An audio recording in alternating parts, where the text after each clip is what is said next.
Oke, assalamualaikum warahmatullahi wabarakatuh. Nama saya Lebra Royan.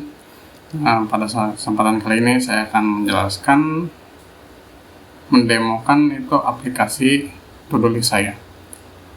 Pertama di sini saya akan mendemokan si front end dulu. Saya menggunakan backend Spring yang saya jalankan menggunakan CMD pada kali ini. Ya.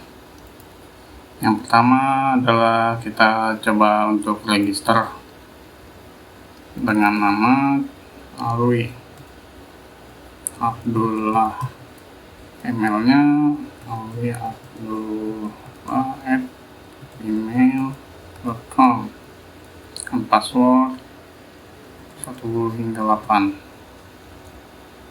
Kita register. Oke, kita save supaya nggak lupa. Oke, kita masukkan ke menu login. Nah, ini adalah tampilan utama si to-do list. Nah, dia masih kosong karena memang kita belum menambahkan. Kita sekarang menambahkan 1 ya, dengan nama to-do list 1. Yang deskripsi ini to-do list saya ya. Kategorinya kita coba to do. Kita pilih gambar ini 1 ya, create to do. Nah, ini tampilan jika ada to do list. Kita lihat. Oke, ini tampilannya sudah oke. Untuk detail, linknya juga menggunakan string ya. Oke, kita update coba. Kita coba, kita misalkan sudah selesai. Nah, dia bakal tampil complete. Ini user ya, kita ini masih user. Di sini nanti kalau misalkan sudah itu akan ada namanya dashboard. Jika kita masuk ke dashboard, maka akan error karena tidak boleh. Kita balik lagi. Nah, kita coba cari, tapi sebelum itu kita tambahin to-do list lainnya nih. Coba nyiram tanaman, jangan lupa nyiram tanaman pagi-pagi. Kategorinya work. Kita buat, coba kita cari yang namanya nyiram tanaman.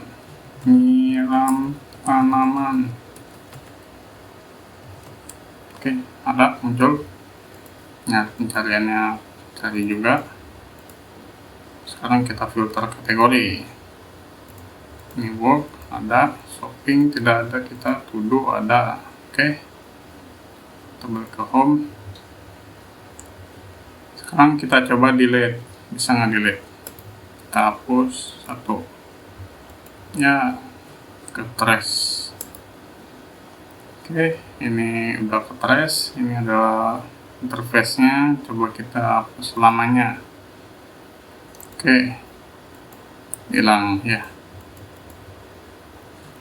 Oke, ini tadi tampilan untuk si user saja. Ini buat update, kita update passwordnya coba ya. Sekarang update-nya sampai 9, 1 sampai 9 update. Oke, updated, berhasil. Home lagi, balik, update password. Oke, berhasil. Coba kita login admin sekarang. Out. Alwi 4. Oke, ini adalah admin ya. Ini tampilan admin, di atasnya ada dashboard, tambahan menu.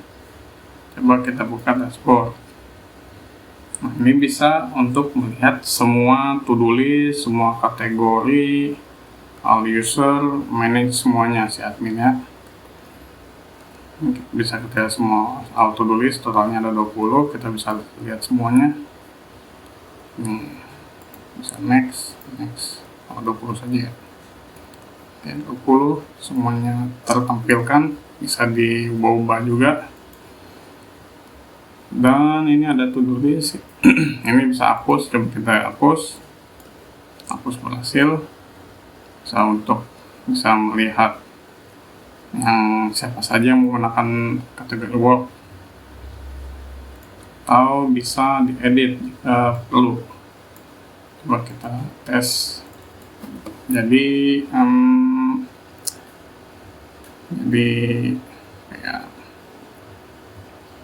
package liburan kayak updated successfully. Nah, ini tampilan kategori ya, bisa kita tambah kayak apa ya,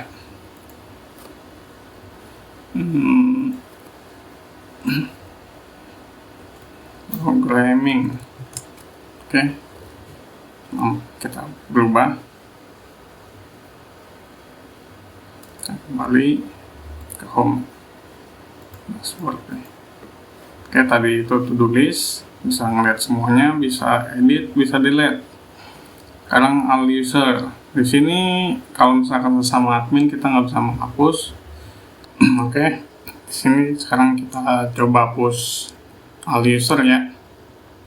Coba. Oke, ini berhasil hapus. Ini tampilan sedikit saja, kita lihat tampilan besarnya. Nah, ini dia tampilan keseluruhan. Bisa lihat semua usernya. Oke, coba kita lihat si John Doe ini, kita update ya. Ini tampilan untuk detailsnya. Terus kita edit user ya, kita ubah semuanya ya. Kita update saja jadi admin. Nah, sekarang si John Doe itu jadi admin. Mana tadi dia? Nah, itu ya, diambil passwordnya sendiri, dia masih sama karena tadi kosong kita masukinnya. Coba kita cek di database.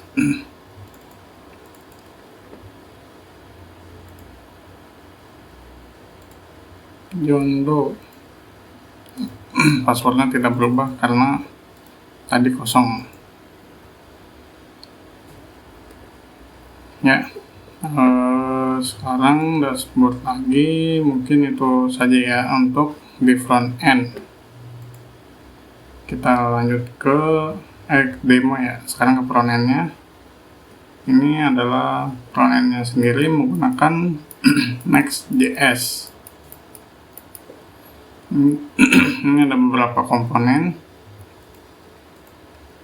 Itu ada yang namanya komponen untuk menaruh si komponen untuk website sendiri. Komponen terkecil dari atom, molekul, dan organisme terbesar. Ada template-nya. Ini hanya itu ya, lihat-lihat saja karena jika sepenuhnya melihat bakal lama. Oke, di sini kita ada tools, ada utils. Ini gunanya buat Slugify, buat tadi di UI ini buat melihat to-do list detail. Nah, jadi gini linknya. Terus di sini ada parse to slug buat ngambil ID untuk mengambil si to-do list tadi. Tadi kan ada nomornya tuh depan. Sini handle delete sukses kalau misalkan ngapus to do. Yang ada style global tuh pakai tailwind. Ini outnya sendiri. Ada banyak, ada yang buat register, ada yang buat login, ada yang buat ngambil token, get current user, sama cek ini admin apa bukan, sama ini admin buat ini buat itu ya, misalnya udah login belum. Kalau ini baru cek admin. Ini untuk handle logout, tadi belum ya handle logout. Coba kita logout, bisa ya. Ini Redux buat si nyimpan data user. Ini 403 dan 404. Coba kita error 404. Ini error 404 bisa. Tadi error 403 bisa jika tidak boleh forbidden ya. di app sendiri ini ada yang namanya root guard buat menghalangi si user ketika memasuki halaman yang harusnya dia tidak masuki. Kita cek ini root guard di mana. Nah, ini root guardnya. Ini ada public path yang boleh dimasukin semua orang. Ini admin path yang bisa dimasukin admin doang. Ini buat cek si path publik atau admin ya, dua-duanya nih. Kalau misalkan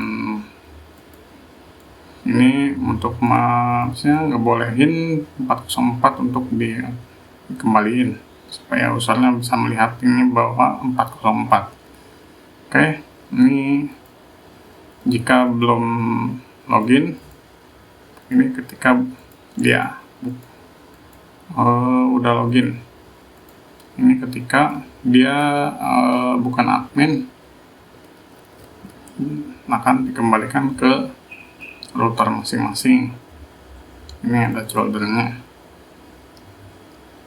Nah, sini ada to do service. Ini banyak buat ngambil data to do. Di sini juga ada yang namanya ini front end-nya atau page-nya, login, register yang tadi ya. Ini ada new buat new to do, profile task, update, dashboard. Di sini juga ada hooks-nya sendiri, banyak buat kategori, delete dan lain-lain. Hook semua untuk dipakai di front end. Ini buat template header dan footer. Ini out layout buat login, layout buat login. Organism sendiri ada banyak ya. Item, atom, button, icon semuanya ada di sini. Tab profile. Ini handle itunya. Ini sendiri kita hooksnya ada beberapa yang menggunakan token ya, authorization bearer. Nah, kita sampaikan aja yang lebih detail. Ini front end, so kita cukupi saja. Buka Intel IJ. Ini kita tutup aja servernya. Ini agak berat.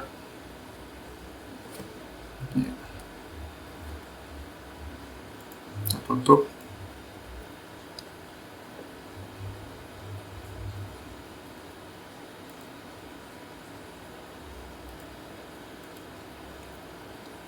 Nah,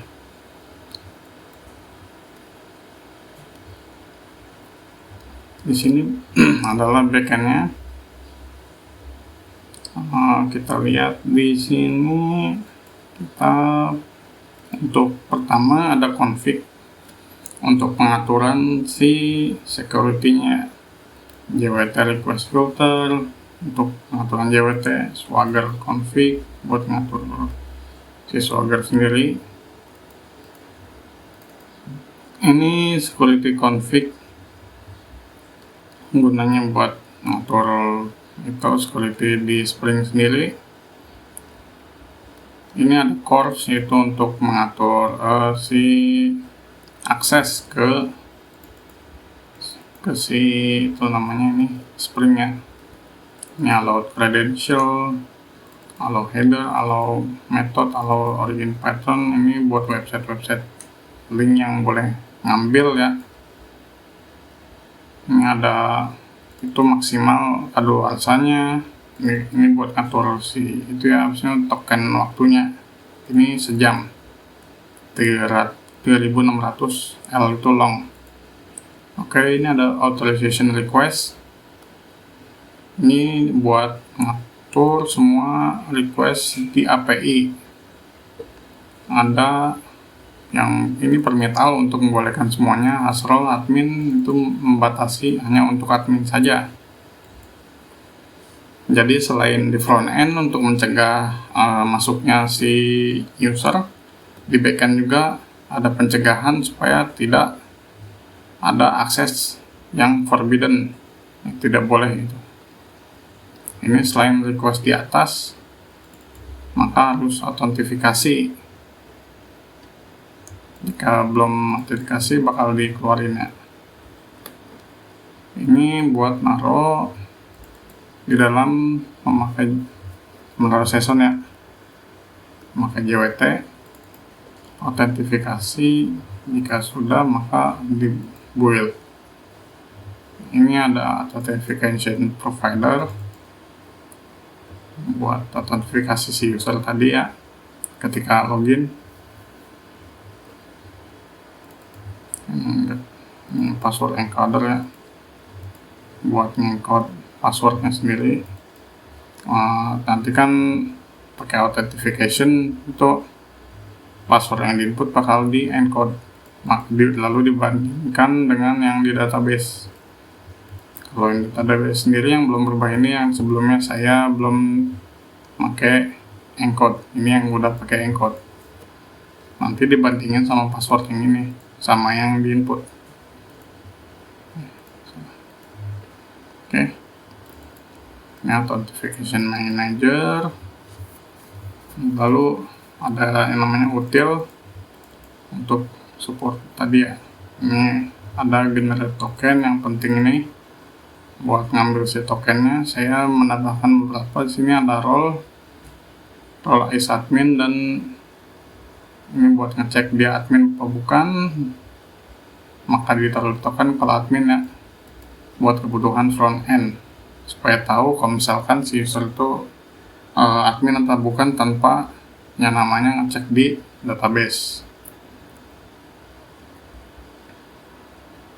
Oke, di sini ada semuanya nih fungsi-fungsi JWT. Di sini lalu kita ke model, beberapa model, ada kategori sesuai tabelnya, tulis dan user. Ada 3 juga sama. Semuanya menyimpan yang namanya database ya, info database-nya. Perlu disamakan, jika tidak maka akan terjadi error. Oke, lalu selanjutnya itu repository buat tambahan ya, command tambahan selain yang dari si Lombok, karena ini kan yang make yang ngebuat otomatis itunya kan si Lombok, yang getter dan setternya Lombok yang mengatur ini. Jadi maka dari itu repository itu gunanya buat tambahan. Ini ada find by name atau di replace ya. Ini ada beberapa tambahan lagi. Bisa juga menggunakan query. Ini seperti di sini. Query tambahan untuk custom ya, custom query, bukan yang dari Lombok secara otomatis. Oke, jika sudah menambahkan repository, ini ada security ya, buat output si custom user detail. Ketika login itu nanti kita lihat ke depannya. Ini ada service sendiri, service untuk gunanya untuk menyimpan fungsi-fungsi method ya, method untuk si API sendiri. Metode seperti get all user, delete user, rootnya ya, disimpan di sini semua.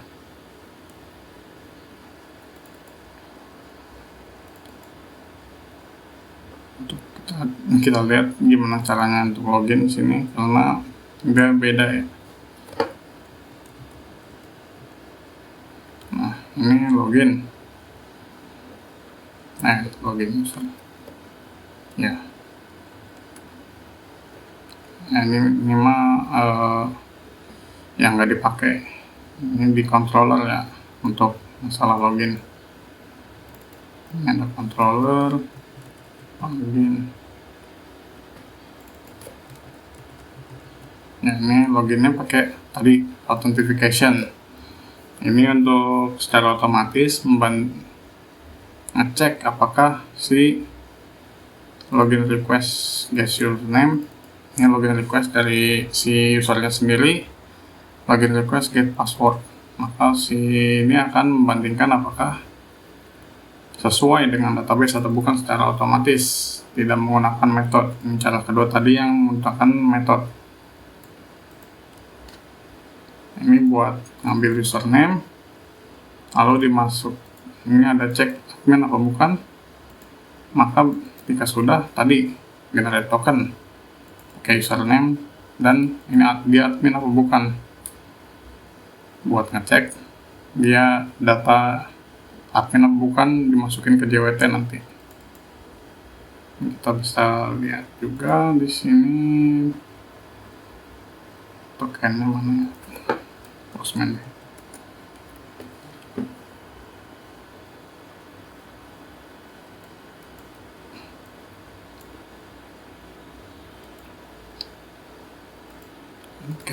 Kita tes login ya.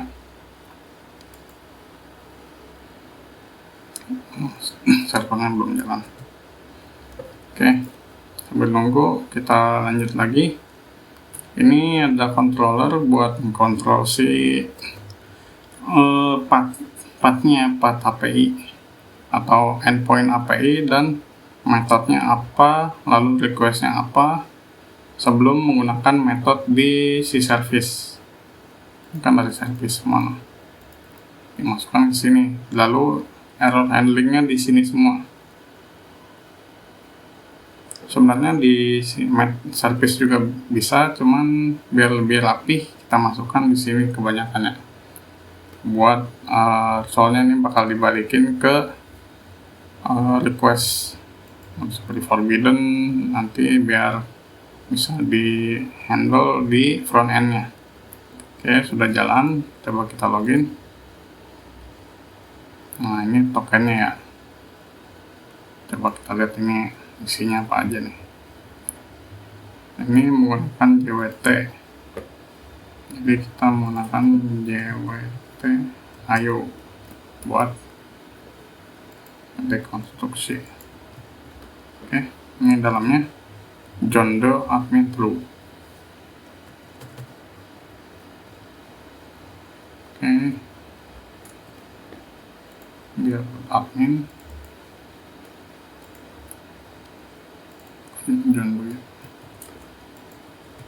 Nah, ini Alwi, admin, bisa admin terus. Oke,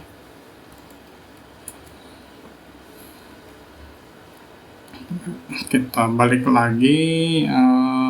Mungkin segitu saja ya untuk pembahasan singkatnya untuk front end dan back end. Kurang lebihnya mohon maaf ya. Sebelum itu di sini ada resource yang unik itu ya, input unik. Ini resource menggunakan auto foldering ya, auto name buat nyimpan semua foto. Ini gimana sih cara inputnya? Coba lihat di service to do list.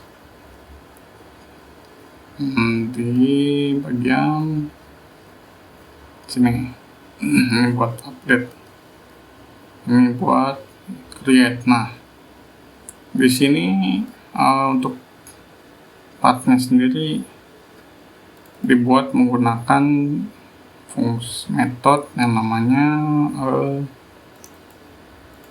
date-path nih, menggunakan date-path. Jadi sesuai tanggal. Lalu full pathnya untuk keseluruhan termasuk image directory yang dimana di src resource. Ini image pathnya untuk image-nya saja, image dan image path, supaya nggak kesimpan di database semuanya termasuk src. Nanti tampilan gini salah nih. Nanti gini tanggal, lalu ID. Penamaan sendiri ini menggunakan UID untuk memastikan file data gambar unik. Ini validate untuk memastikan si gambar itu valid dengan data type-nya yang sama yang kita bolehin di paling atas ya. Ini data type-nya ini sama image directory. Kalau bisa diverifikasi bahwa itu di bawah 5 MB, lalu ekstensinya bolehin, baru kita buat direktori yang kalau misalkan belum ada ya, dibuat direktorinya dulu, baru kita copy. Kalau misalkan ada yang nama, di replace, ada yang sama UID nya, nama filenya, baru disimpan di database linknya. Coba kita tes untuk pengambilan si gambar sendiri. Misalkan ini kita copy, lalu buka di itu localhost 8080 image. Nah, ini buat ngambil gambarnya ya, bisa secara langsung ke API nya minta.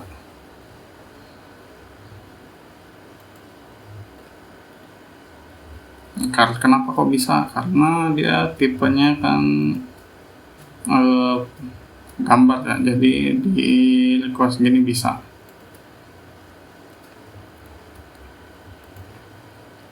Oke. Lalu di update nya juga sama, cuman bedanya itu dia di delete terlebih dahulu. Ini if null itu kalau saya menggunakan if null di setiap update untuk memastikan kalau misalkan si user tidak menyediakan beberapa field yang menurut saya itu nggak terlalu penting atau nggak apa-apa kalau misalnya nggak diubah, jadi ketika kosong nggak bakal keubah. Nah, di sini ada di delete dulu sebelum di itu di delete supaya tidak memenuhi resource.